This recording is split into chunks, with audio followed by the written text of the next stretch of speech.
Hello everyone, so today's video we're going to learn on how to find the probability by using binomial distribution. As the number of trials n gets larger, the calculation becomes tedious. Therefore, binomial table is used instead. So kalau lah kita ada n trials kita tu besar, jadi kita lebih senang guna table instead of kita guna definition of binomial. How to read the binomial table? The tabulated value is for the probability in the form of px greater equals to x, where x is the number of success. So nak guna table ni, kita kena make sure kita punya probability dia mesti x greater equals to x. First, open the statistical book and find the binomial table. So this is our binomial table. Then find P first and N. So kalau kita tengok dekat sini, ni adalah table kita kan. So ini adalah P. So kita akan tengok P dulu. So P tu adalah probability dia lah. Probability of success. So lepas kita tengok P, then kita akan tengok N. So ini P, kemudian ini adalah N. So carilah P dia katalah 0.02. So ini P. Kemudian N dia katalah 5. So sini N. Okay, so kita tengok tu dulu. Kemudian find the R which is also X. And then barulah kita tengok pada R. If P is less than 0.5, use this formula to find probability using binomial table. Jadi kalau lah kita ada probability kita ni kurang daripada 0.5, then kita boleh guna cara macam ni lah. So macam mana kita nak cari? Okay, let's say lah saya nak cari probability of X greater or equals to R. Then saya boleh terus direct saja guna table. Kenapa? Sebab table mesti probability of X greater or equals to X. Tapi kalau saya nak cari probability of X greater than R, so ini tak boleh terus direct guna table. So let's say lah nak probability of X greater than 1.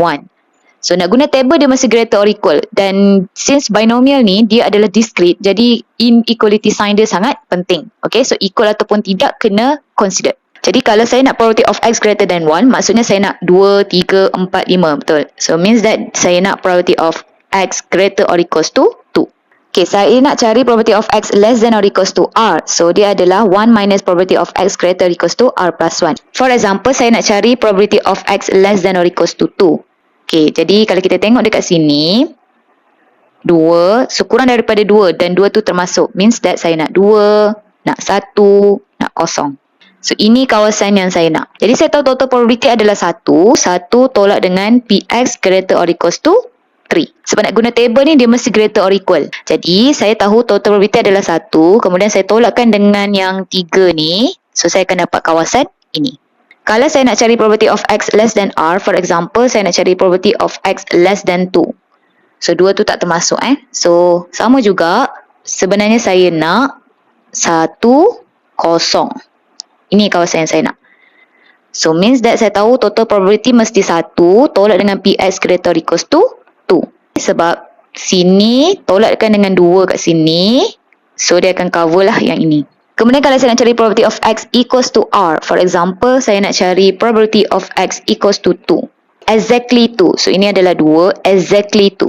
Okay, so kita tahu dia mesti greater or equal kalau nak guna table. So means that saya nak probability of X greater or equals to 2. Tapi probability of X greater or equals to 2, dia cover semua ini. Tapi saya tak nak yang 3, 4, 5, 6 tu. Jadi saya kena buang dia. So that's why dia akan jadi minus probability of X greater or equals to 3.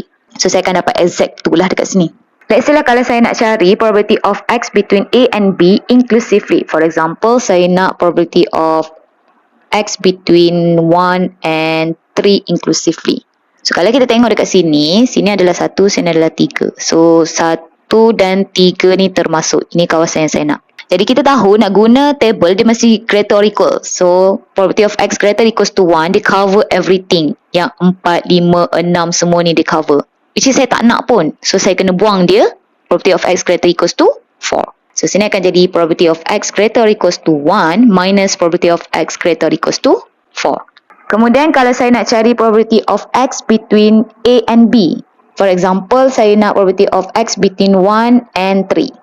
Di mana dua-dua tu tak termasuk. Means that saya nak probability of X equals to 2. 1, 3. Dua-dua ni open. Okay, so saya nak hanyalah exactly 2 sahaja kan.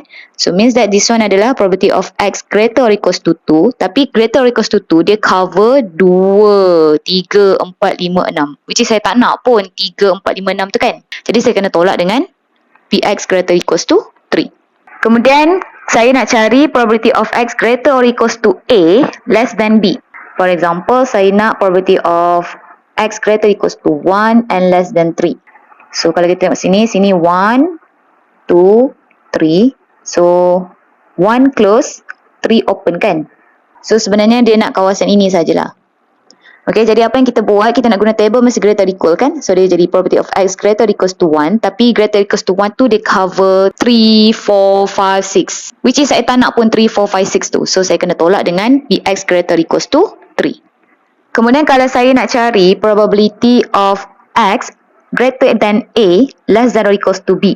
For example, so means that saya nak cari 2, 3. Ni open, ni close Jadi apa yang kita buat, kita nak guna table greater or equal kan. So dia akan jadi probability of X greater or equals to 2. Greater or equals to 2 dia cover 3, 4, 5, 6, 7. Tapi saya tak nak 4, 5, 6, 7 tu. Jadi apa yang saya kena buat, saya kena tolak dengan probability of X greater or equals to 4. Okay, yang tadi tu adalah kalau probability dia less than 0.5. Okay, kenapa tahu? Sebab dekat dalam table kita ni, probability dia maksimum dia sampai 0.5 saja. Tetapi apa yang akan berlaku sekiranya probability kita ni, probability of success adalah lebih daripada 0.5. Contohnya probability 0.6, 0.65, 0.7, okay? Jadi kalau itu berlaku, apa yang kita buat, kita akan guna scalar tu.